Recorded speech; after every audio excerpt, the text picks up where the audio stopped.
Hello guys, today I will make chicken mandi on a Sunday.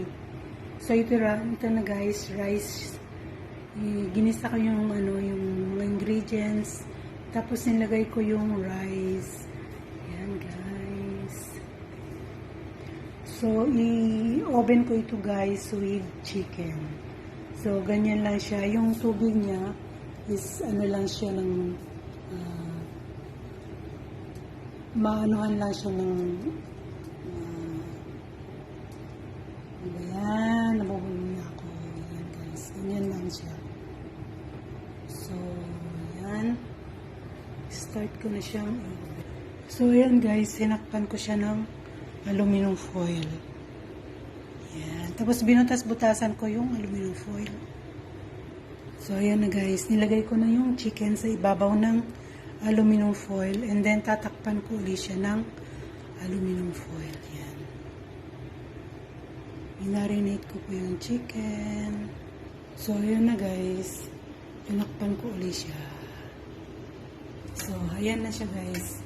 I-bake ko siya ng 1 hour.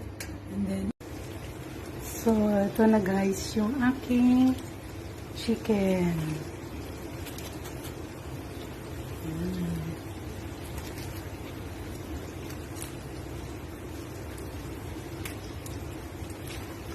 Guys, yung aking chicken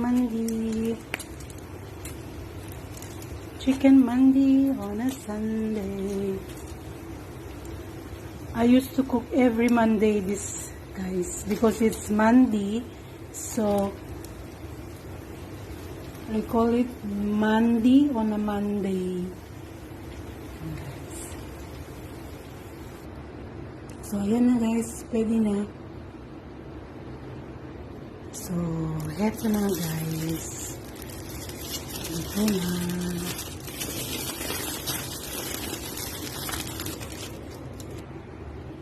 So, ito na yung rice guys. Luto na. And yan yung chicken.